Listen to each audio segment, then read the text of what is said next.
Hello, video marketing professionals. Welcome to the podcast that takes the mystery out of producing videos. This is Video Made Simple, and you can also watch this over at YouTube. Link is in the show notes. I am your host, Chris Schwager, joined by Mr. Brennan Southall, and we're so excited. Why are we excited, Brennan? We are celebrating 100 episodes. Woohoo! Woohoo! Whoop, whoop, whoop. We're pulling together our 10 most memorable interviews from our guests from over 2 years with the most invaluable insights for your leisure. In the last 2 years, we've recorded 100 episodes, including this one, of course, 50 hours of content, 60 interviews from around the world, and we want to share those with you. 20 years this year of Ridge Films' existence, which is super exciting as well. And yes, it just coincides with our 100th episode. We thought we'd give you a bit of an overview, which I think would be really great. As always, please subscribe, rate, and review. We want your feedback. This is only a measure. It can only get better. It can only get better. So 2 years ago, governments around the world implemented lockdown and quarantine protocols. You may remember that thing called COVID, right? Who, what, where, why, how? Naturally, this caused problems for a lot of companies, especially those centered on events such as Genesis. Marketing director Sian Jenkins and her team rose to the challenge of holding their first ever virtual flagship customer event back in 2020, the G Summit. This is episode 26 and 27 with Sian Jenkins. At the beginning, you said that the whole idea was to create bingeable content, you know, in the whole Netflix world. People want to keep watching, and the engagement statistics from our main stage sessions, which, like I said, were an hour and 15 minutes in total, made up of lots of different sessions, which we mostly filmed with you. You know, those engagement stats, I think, show that it actually was bingeable. People stayed online, people did watch it. Overall, we got some really good feedback about from attendees saying that it was fantastic that it was virtual, because I could take all the content away, and you know, still I was able to, for the first time, attend the event. So we kind of attracted different people to the event who wouldn't have normally come to our physical events. We had just under 1,000 live attendees over the 2 days.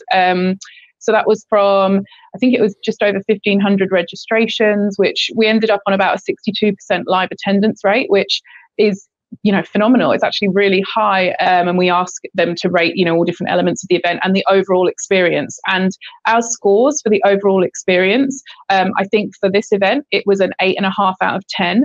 Now, that's what our score usually is on our physical events. And I think that's pretty amazing when you consider that in a physical event, there's all the fun activities of, you know, maybe the party at the end, you know, there's the networking and all the face-to-face engagement that you have with different people that can really contribute to your event experience. And when you think all of that is taken, you know, that kind of maybe the fun of that side of things is taken out of a virtual event, we were really pleased to get that same score. Yeah, so events are not the only things crossing over to online. Training and online learning trended on multi-platforms during these times. Gris Fechner realised the impact of her videos on a global scale. On episode 94, learn more about how videos designed according to 4 learning principles make online learning much more effective. TikTok is nuts for us with the podcast. We're getting a million views on something so ridiculous. Like it makes no sense to me, and it blows my mind that these 15 or 30 second, whatever we're doing, it gets people from Kazakhstan. We're number 1 podcast in Kazakhstan. One girl wrote to us the other day because she'd seen us on TikTok and started watching it or listening to our podcast and watching it because we have it on video as well. And she said, I'm learning my English from you girls. And we're like, oh God, do not learn your English from us, because we are not great English speakers. But TikTok is that platform that gets you, and similar to the videos with me, with clients, if there's a new induction of a girl that's come to them and they're now watching the induction video that I've done, then when I go and see them, they're so excited to come to training because they've seen a bit of me on video, and they turn up ready for Gris. And I would never have been passed around like that if I wasn't on a video. Visual equity. It is amazing. Brennan, Visual equity. Geez, I like that. That's almost the sound of our next business. And adults learn differently. So we can spend our life being on stage, talking to them. We can spend our lives making them do e-learning platforms. But videos bring all of that together, because with the videos that we do with you guys, we support them with workbooks. So we cover off all the adult learning principles. So the visual learners can visually look at the video. The auditory can not even look but turn off and have their sound. The read and write learners get their workbooks and they can work through the videos together. And then the kinesthetic, we make sure that during the videos, we get them to pause and go and do an activity. So you are covering off every single learning style by using this video medium technique. With online marketing filling up competing businesses, you may just need a hand in navigating this terrain. Wirebuzz CEO Todd Hartley shares modern remote video selling secrets. Todd provides a textbook guide, and you can learn more about it on episodes 19 and 20 with Todd Hartley. So right at the beginning of COVID, my client, Tony Robbins, reached out to me and asked me if I could start teaching his clients how to sell remotely in this new world where everybody's working from home in their undies. And that's a lot of fun, but all of a sudden, everything that I've been teaching for the last decade became super trendy when businesses had no choice but to start selling remotely. And so I think we're in a new world, and video is the most powerful tool for convincing and converting. So we are in the driver's seat. Really, buyer expectations have changed. And if you think about it, we all like to go on our own rabbit hole journeys. We don't want to talk with salespeople. We want to do our own research. Google blessed us with the ability to go out and research and look around. And because of that, we've got to make sure that as we're preparing our website, we recognize that in today's world, with most people wanting to go on their own buyer's journeys, our website needs to become our best salesperson. So people keep buying from you at faster and faster rates. Do you know what the number one thing they say is when there's surveys on why companies leave vendors? And the number one thing is, I didn't really know what was going on. I was confused. There wasn't a lot of transparency on what was happening. So all you have to do is inject a ritualized video for each stage of your process and provide massive clarity. And in their head, they're going to go, oh, that's what's going on right now. Okay. And they'll chill the F out. They'll start liking you again because you painted the picture. Remember, people are drawn to clarity and away from confusion. This is not my quote. This is the legendary Donald Miller's quote. And I absolutely love it. Use it, and you'll see that money will start coming in like crazy, and you could start making it rain at Lululemon. With a smartphone at hand, you'd think people would be eager to jumpstart their business online with videos, but it's not happening. And video marketing legend Raz Khan says it may be your own ego holding you back. Yeah, learn more about Raz in episode 21 and 22. Your ego doesn't pay your rent. And it's true. Your ego is stopping you from paying your rent. Because what happened to me was I did some videos at 2 a.m. in the morning. I went through the whole hoo-ha and said, I know exactly what I want to talk about. And you know what? I did about 5 or 6 of these videos. And first thing you do is you go, you know what? I don't know if I'm any good. Who do you send it to? You send it to your family members or your friends, your closest friends, because you trust them. But here's the thing that you don't realize is when I did that, I got a lot of the responses I got back was, LOL, this is hilarious. Send me more. So, I thought about it. These people are close to me. And so their opinion really mattered to me. But then it clicked in, and there's 2 things happened here. The first is basically it clicked in that these people are not my customers. They didn't understand what I was bringing to the table. It's not because they're actually thinking you're no good. It's because they're laughing at themselves. They're saying to themselves, I can't do this. Why are you doing this? I need to stop you from doing this because then I will have to do this myself as well. What I've discovered is that the problem is there's a gap between these 2 generations. The older generation who don't want to be in front of the camera, they actually understand business. But the other generation, the Z generation, they're more inclined to, I want to share everything. They're happy to go on video. There is no ego for them. I mean, it's great, but they don't know that how do I convert that into some form of business? Yet the the boomer generation and obviously the earlier Y generation, they're stuck in the middle with an ego. And so there's a big gap in the marketplace. The core of this show today is that, the easiest way today to really find people you can resonate with is through video. And not just the easiest way, but the cheapest way. But hey, ego may just be the tip of the iceberg why people are hesitant to try videos. Because before we could just meet our prospects physically to establish rapport and build trust, these days the best way to mimic this interaction is through videos, and yet not everyone is jumping to the spotlight. What is it about presenting on camera that people are afraid of? Here's episode 72 and 73 with Dr. Greg Schruer. What are the downsides to me of trying to be perfect all the time when I'm presenting on camera? I'll make so many mistakes. And I stuff it up, and then I beat myself up because I try to get it right.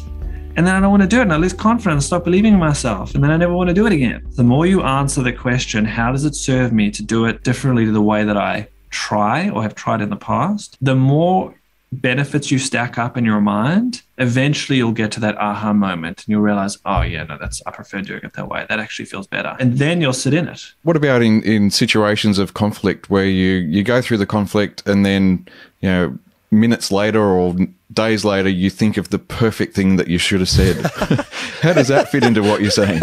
It's not days later, it's minutes later. It's like, damn it, I should have said this. But when you say something like I should have, or I needed to, or I had to, or I ought to, or something, that's what we call an imperative language. That's when you're subordinating to someone else, saying that that's the way you should have done it. You did it the way you did it because that's the way it needed to be done. You said it the way you said it because that's the way it needed to be said in the moment. Yes. And there's an upside to everyone involved that you said it that way. It doesn't matter. It happened. And therefore, you've got to be okay with that and be neutral with that.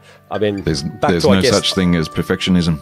Yeah. Well, we're all imperfectly perfect. That's the truth. Brennan Kumarasamy dishes out tips on how you can present better on camera.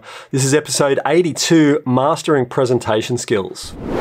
I always believe that presentation is the easiest thing to master, because if you get the presentation right, you'll also see the improvement a lot faster. And then that gives you momentum to then focus on every other medium of communication. Even if you communicate just 20% better than everyone else in your industry, you'll stand out 100% of the time. The principle I always use is that as long as the message is more important than the fear always loses in the end. I started coaching C-suite level executives when I was 22. Who in the world am I? When I thought about it, I was like, I'm really scared to do this. I'm really scared to post videos. There's people on YouTube who have PhDs, but I did it because the message of helping 15-year-old couldn't afford a speech coach who needed that information was way more important than the fear. So that's what allowed me to push through. How do you overcome that component to get people to then look at that 20% and go, yeah, for sure. It would just be this question that I would encourage listeners to think about. How would the world change if you were an exceptional communicator? Start to see the benefits, the positive, and you'll rise like a star.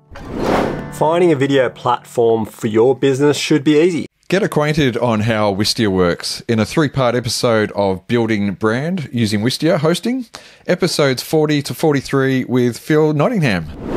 I think that's always been Wistia's differentiator, and the brand that really demonstrates the understanding that we have of what great creative marketing is. And because we try to eat our own dog food and do great creative marketing, that builds trust in the product because it's clearly being built from the perspective of people who really know what they're doing and are building the tools that they want to use day to day. So we try and build an example that our customers can follow in the content they're creating, and also create content for them that's going to inspire them and get them more excited and interested about doing the work they're doing. So I think in many brands, I think it's all about showing rather than telling people. So, too many companies fall into this habit of going like, you should do this, you should do Y, and they're not doing it themselves at all. And, as humans, that isn't how we integrate and understand data. We have to get there through induction, which means people observing lots of different instances of something and then understanding what that means in an implicit way and then kind of forming that explicit understanding. So with Wistia, it's like you can just see what we're doing. and you then go, that seems to be really good, I want to do that. And then you can reverse engineer and work out what that is. But that is the way in which people really understand and become capable of changing their view. So it's much better to show people what they should be doing differently rather than just kind of ranting at them and writing all these blog posts that are kind of telling them to do something which you yourself are not doing. Everything kind of falls in, but you have to have that core understanding and make that the foundation of your positioning and all the marketing that you're doing. You know, people can just sniff out incongruence or any instance where the curtains don't match the wallpaper. So you've got to be consistent in everything that you're doing and apply that effectively. If you want your business to stand out, tell your story.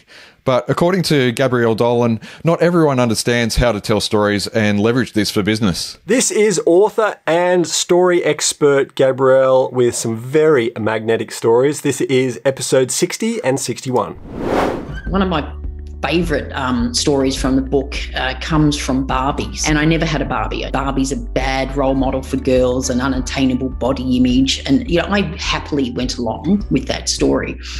And while I was researching for the book, I came across the backstory of Barbie. In the 1950s, Ruth Handler was the wife of one of the co-founders of Mattel that make Barbie. And she had 2 children, a son and a daughter. And what she noticed when they were both playing with their respective dolls, her daughter, called Barbara, could only imagine herself as a caregiver, while her son, Ken, could imagine himself as a firefighter or an astronaut or a superhero. And so she pitched to her husband and the other execs at Mattel to produce this sort of 3D figure of a doll with clothes that they could change. And in 1959, Barbie debuted at the New York Toy Fair. As they say, the rest is history. But there's a quote from Ruth Handler, and it says that my whole philosophy of Barbie was that through the doll, the little girl could be anything she wanted to be, that Barbie always represented the fact that women have choices. And as soon as I heard that story, it completely changed my opinion of Barbie.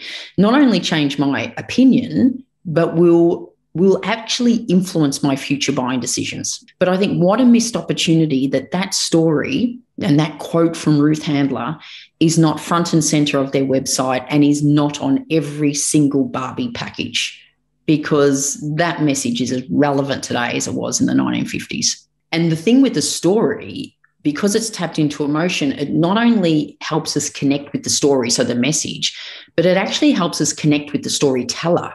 So it's almost like this, there's an instant trust when someone tells you a story you connect with, you trust them more. So you believe in the story and trust them more.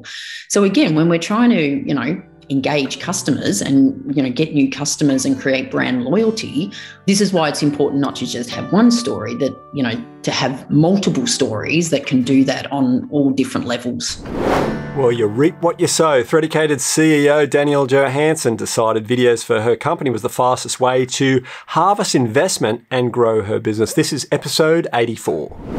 It's really important to make sure you are targeting the right investors. You want to make sure that you've got similar values and you're aligned with where the business is going. With all types of funding, there's going to be risk involved, but the biggest one I think is not choosing the right people to invest in your business. So we use video, which we heard was very unique. So that was something that made us stand out. We have very innovative tech at Threadicated. It was a really great way to explain exactly what we did, how our technology works to investors. And it was a great, easy way for them to digest the information as well. I'm not someone who naturally wants to be in front of the camera and talk about our product and who we are and what we are doing. So it can be a little bit daunting. I think something that I really loved, you guys helped me word it in a way that was snappy and easy to articulate. When you're in the thick of a business, you can sometimes go a little bit high level where other people can't understand exactly what you're talking about because you understand it so in depth. But you helped us break it down in a way that made it easy for anyone watching the video for the first time to clearly understand what we did as a business. Impeccable. People said so many compliments about the video and how lovely it was to watch, how professional it was. I couldn't have achieved that on my own. So it was a great investment. And the return on investment, quite a large goal. To let your business scale, reduce errors, and create time, Systemology author David Jennings suggests that systematizing the business is the best way to do it. But don't just emulate big companies like McDonald's. Find out what systemized business models you can explore and the struggles and benefits that come with it on episode 91 and 92 with David Jennings.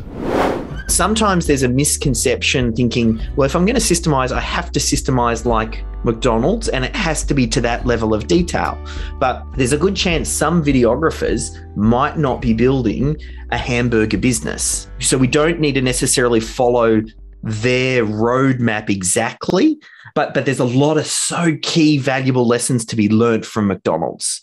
How they got started. You know, we don't look at how McDonald's is today. They're this lean machine, systemized. They can open stores within 30 days and meticulous the way that the store runs, recruit. Like they are, every aspect of their business is down to sort of like a fine-tooth comb.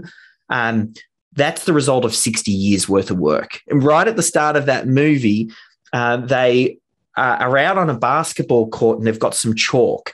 And they're mapping out the floor plan of one of the stores. And they say, let's put the fryer here. Let's put the registers here. Let's put the drinks machine here. Oh, no, let's move that over here. And that is the way that systems are built. You start off rough and ready. You kind of just get whatever best practice is. You make a tweak, you move things around. And that kind of speaks to what you were talking about around this idea of this slow process. It can be quite polarizing because my line, oftentimes I will say, don't systemize like McDonald's is today. Systemized like McDonald's was 60 years ago. And that's the real insight.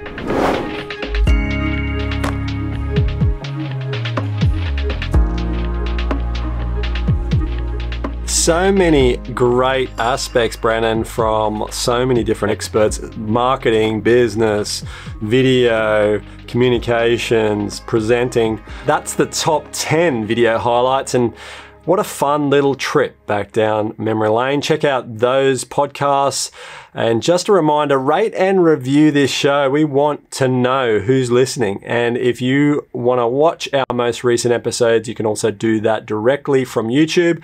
Link is in the show notes. Make your video the hero, people. Make it the hero. And your customers will love you for it. Thanks for tuning in for the last 50 hours, if you've lasted that long. But thank you so much for your loyalty and attention. Attention is scarce, so thank you.